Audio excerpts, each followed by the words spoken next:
Welcome into the Landon Tengwall Show, brought to you by the Student Bookstore, Downtown State College, where you can get all your Penn State merch needs and your Landon Tengwall Show t-shirts.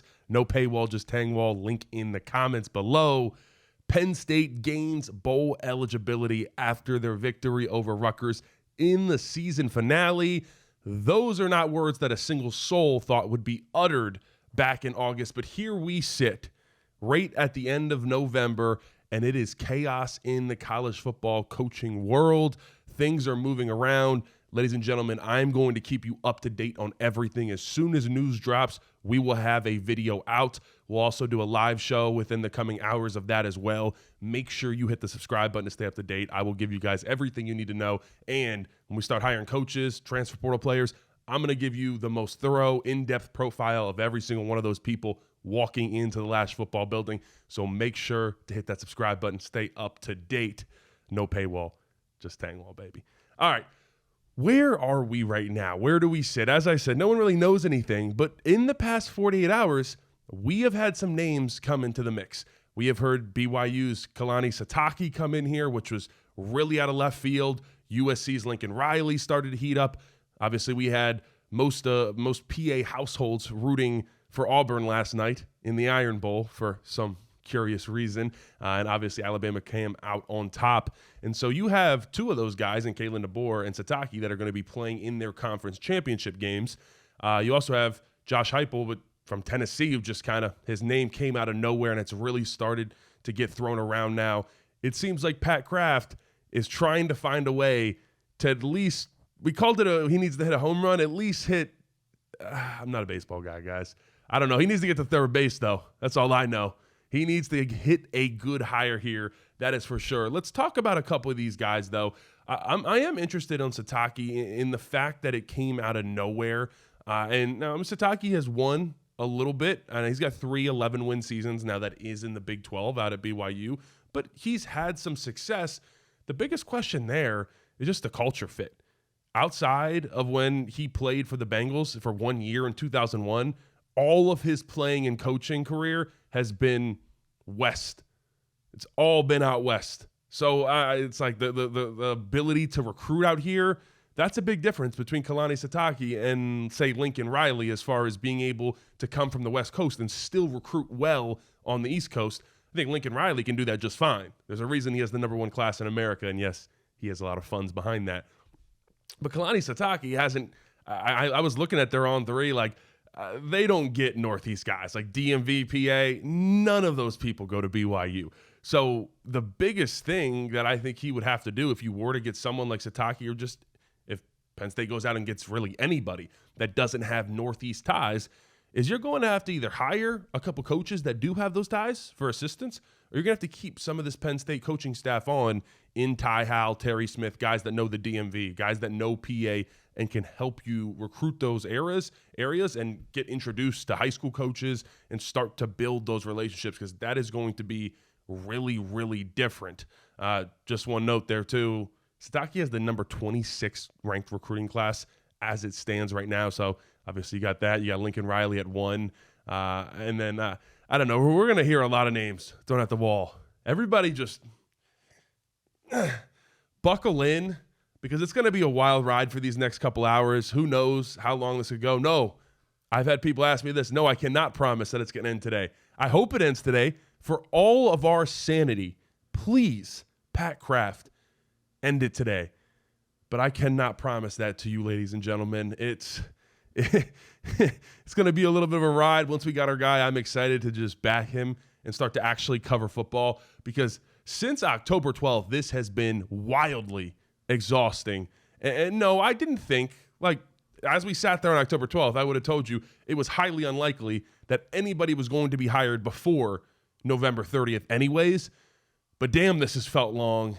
And we have just been treading water, just waiting to see. And as we sit right now, as I record this, Kiffin is basically a lock to LSU. He's taking his players, he's holding a players-only meeting. He's taking their phones as they come into that meeting. I think as Brian Kelly got recorded when he was up at Notre Dame, or someone got recorded. I just remember that. So I think Lane Kiffin wants to be careful of that. But LSU already locked him in.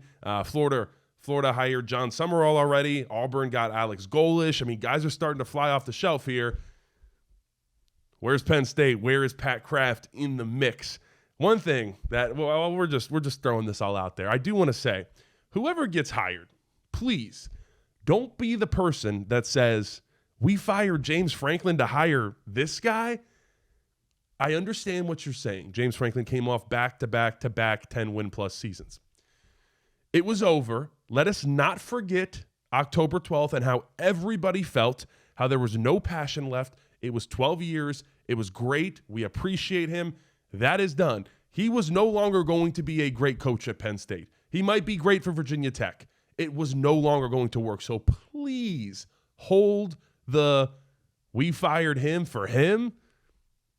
Franklin at Penn State, it just didn't go together anymore. It was completely over. Now, let's talk a little bit more about why Penn State needs to move. Some people, a big question I keep getting is, can you wait? Can you wait past Sunday? Can you go into Monday, Tuesday, Wednesday? I think it's hard for a lot of Penn State fans because outside of UCLA, kind of sore subject there when they fired their head coach, they were really the only team besides Virginia Tech to fire their coach before us. And they still have not filled their spot, but Penn State is still sitting here, and it's like, you need to find your guy. Because recruiting, National Signing Day, well, it's not even national, it is National Signing Day. They aren't signing letter of intents anymore. They are literally signing NIL deals. Yes, somebody please step up and fix college football. My God, we need God in college football. Help us out, please. But guys can start signing on Wednesday. And you have from Wednesday to Friday for this early signing period, which really is where every high school recruit, for the most part, is going to sign. And the biggest piece of this is that you want to give your guy some time. Whoever you're hiring, if you're hiring for BYU, Tennessee, USC, whoever, they have guys that are committed to that head coach. You want to give those guys time to think, do I want to follow this coach to Penn State? Because Penn State needs to get something out of this 2026 recruiting class. Where we sit right now, it is basically empty. It is bare bones. There is cobwebs all over that 2026 recruiting class. It does not seem very likely that anybody's going to be left to put the pen to paper on Wednesday. So you're going to have to bring in somebody, and you need to do that quickly because I will tell you, you have, like I said, it starts Wednesday. Majority of guys do sign on Wednesday, but you can sign Wednesday, Thursday, or Friday. After Friday, you got to wait till February, mid-February. That used to be the normal signing day, but that is now the secondary signing day. It's basically scraps at that point, if you want me to be honest. But you have to wait until then to sign any 2026 recruits. Guys want early enroll. Commits are not waiting till February if they can early enroll. So that's another thing to just keep in mind. If you want any 2026 recruits, you basically have to move. At this point, it feels like that's kind of out of the realm of possibility for the most part. You could pull a couple guys. I think something else that is important is just the transfer portal opening up January 2nd, which is basically a month from now. So it's January 2nd to January 16th, and it's a one-time portal. There is no more two portal windows. We had one in December, one after spring ball. That one after spring ball, gone. See you later. There's this one, and so whatever you get now in the wintertime is your team going out on the field in 2026 at Beaver Stadium. There's no go through spring ball and we still need another wide receiver or this guy, and then we're going to pick someone up. No, that Trevor Pena pickup that we had, that those no longer exist. So the biggest problem is agents and players from other teams, they're already being recruited. It already started before this morning, but this morning when phone lines started going off the hook because the season's over, the regular season that is. And so everybody's calling around, trying to find more money, trying to move guys. So Penn State's already late to the party with the transfer portal because majority of the stars are very useful starters that are going into the transfer portal on January 2nd. They're already going to know where they're going. So that's why you're going to get moving. It's not like January 2nd opens and it's like, oh, okay, let's recruit. This is not kosher here, the transfer portal at the moment. I think we all know that. There is not a single rule that is really being followed in college football.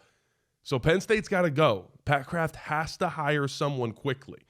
I think it's very likely Penn State has to bring in the biggest transfer portal class ever.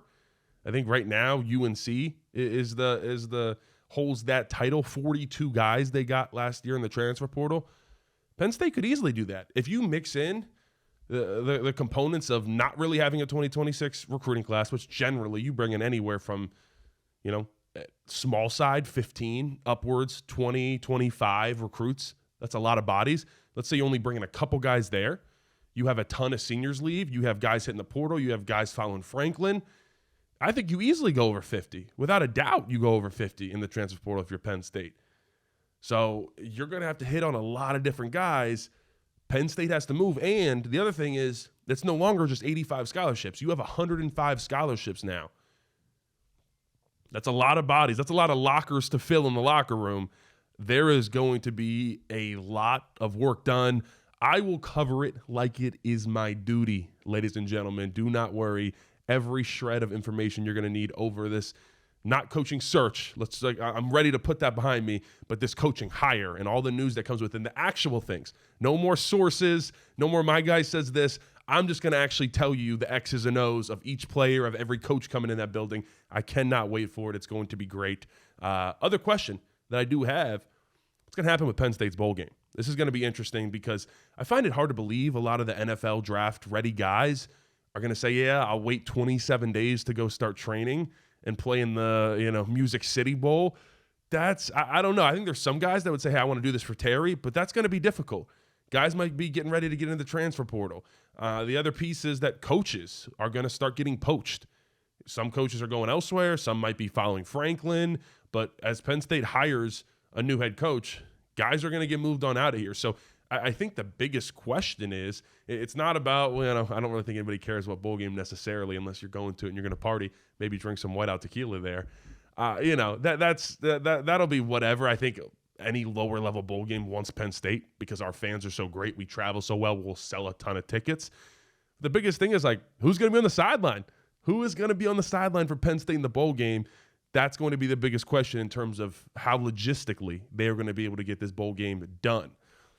A couple guys I want to give a shout out. We haven't really talked about the fact that Penn State had a game yesterday, so we'll talk about that for a quick second. These are my must-keep guys in 2026 that had great games against Rutgers and really started to turn it on towards the end of the year. Andrew Rappelier, elite blocking. I did a full film breakdown of him over on the For the Blog YouTube channel. That'll be out in a little bit, so make sure you guys check that out. Obviously, a leader in receiving yards, amazing touchdown on 4th and 2. Got to keep Andrew Rappelier. He can be, not saying he's Tyler Warren, but he can be that guy that truly does everything because he blocks at an elite level, and you need that in this Penn State offense. Anthony Donko was moving guys off the line of scrimmage. That was great to see. He was looking really physical, pancaking dudes. Kobe Howard, blocking his butt off. Some of the best blocking in a single game for a wide receiver that I've seen in a long time, and we were told that this guy was maybe a detriment because of his blocking by the last guy. I find it hard to believe someone can just become that good of a blocker because not only is he physical for how small he is, his understanding of hands and understanding of making sure he's not getting blocks in the back and just smart, just football IQ by him in his blocking game too. Gotta continue to see the field. Kobe Howard, come back to us, please, my good brother. And Darius Dixon, clamping dudes down. That is a true freshman cornerback that you want to keep on your team. So those guys are must-keeps for this Penn State team in 2026 and whatever head coach comes next. Ladies and gentlemen, stay strong. I promise we are at the finish line. We are almost there. Go State. Like, comment, subscribe. I will see you guys tomorrow. Peace.